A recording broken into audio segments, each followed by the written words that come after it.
Olá, bom dia. Falar sobre o livro mais famoso que tem de lógica, de introdução à lógica, do Ivan Kopp. É um livro de primeira edição, acho que de 1953, e a primeira edição em português foi de 60 e pouco, 61, 63, 62. A segunda versão em português 79, depois 81, 1981.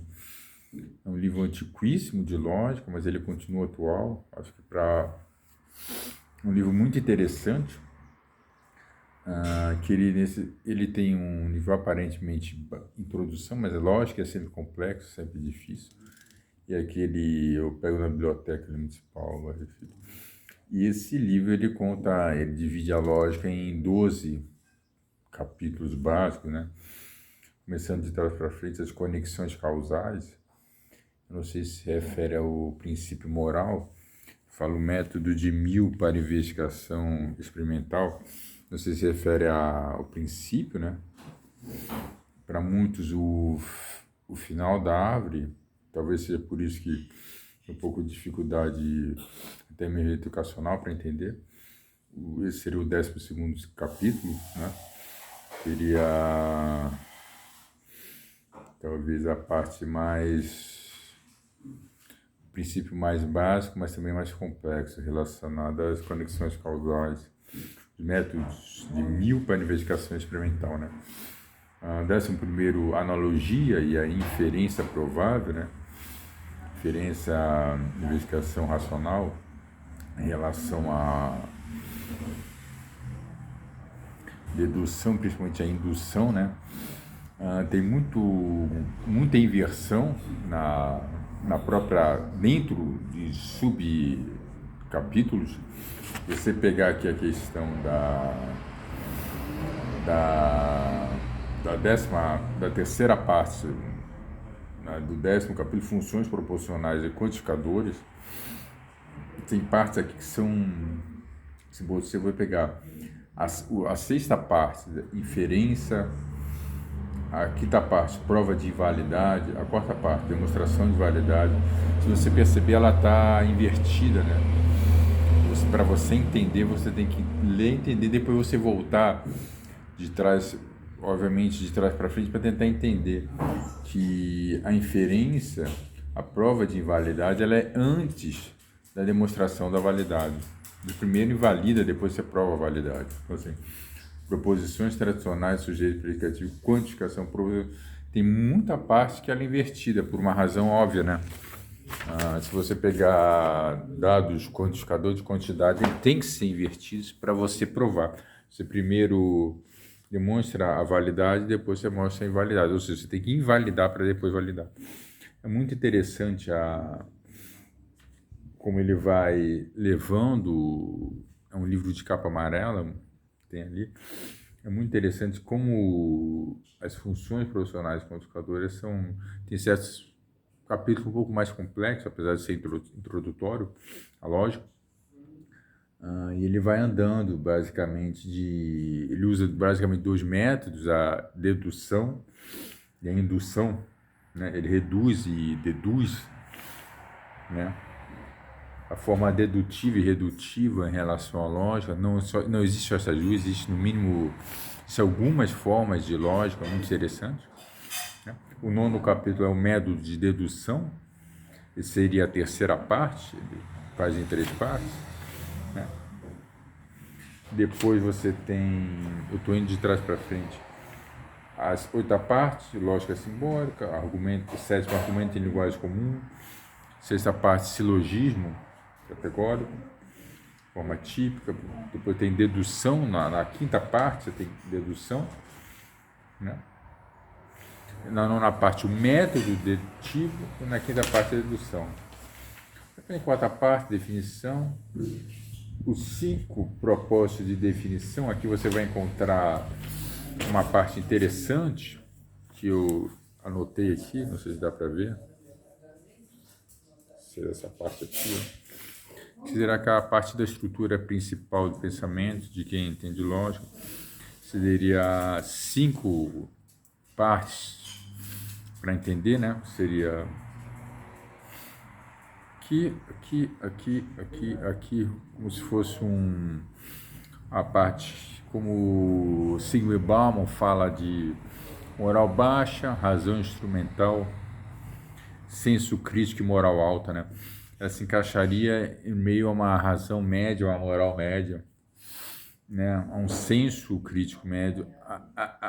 A mediação seria contraditória, justamente para causar, né, um equilíbrio, sendo que você teria entre eles razões, questões contrárias, subcontrárias, ou seja, de certa forma iguais, subalternadas.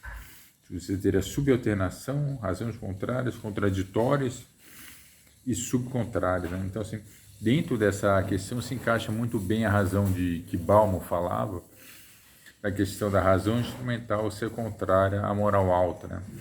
Da questão da moral baixa ser subcontrária ao senso comum, ao senso crítico, né? De ser contraditória a toda a questão moral média em relação à razão instrumental, à moral baixa, ser sempre necessária a contradição, né? E você teria subalternações no campo vertical em relação à moral alta, moral baixa e razão instrumental, e também em relação a senso crítico e moral alta, né? Então, isso por ser uma estrutura familiar ou não, né?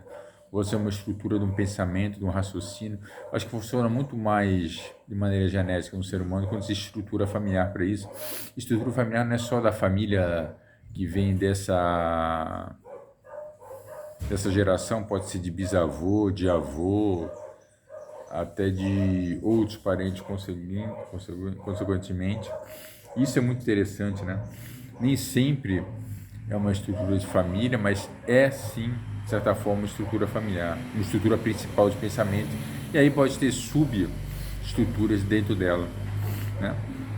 Aí tem ligações muito interessantes, como superalternado, subalterno, né?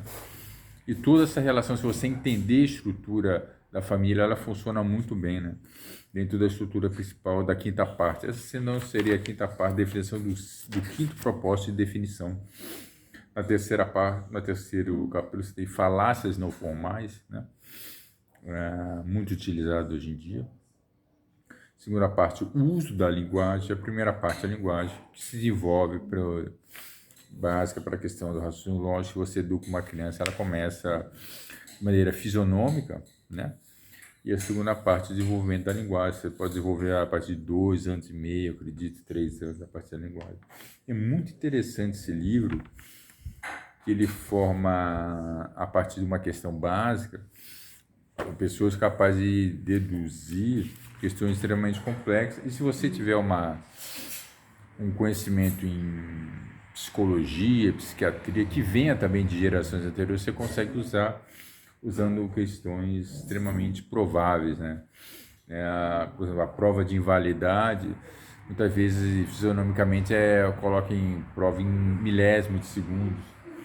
A demonstração da validade, profissionalidade do sujeito, quantificação, muito interessante, sim. Como o ato de raciocinar se torna muito mais interessante quando colocado no hábito moral. Talvez seja por isso que o último capítulo de Verenkopf, desse livro, fala das conexões causais, né? Na minha opinião, princípio moral, o método de Mill para a investigação experimental. Quem conhece a árvore invertida, aqui no Brasil eles dizem que é árvore invertida, na verdade quem tem educação inverte a árvore, normalmente. Se envolve um princípio moral gigante e depois vai até uma síntese. E essa questão, por ser útil, obviamente, ele usa de um bom senso que todo mundo não tem a capacidade de raciocínio desenvolvida.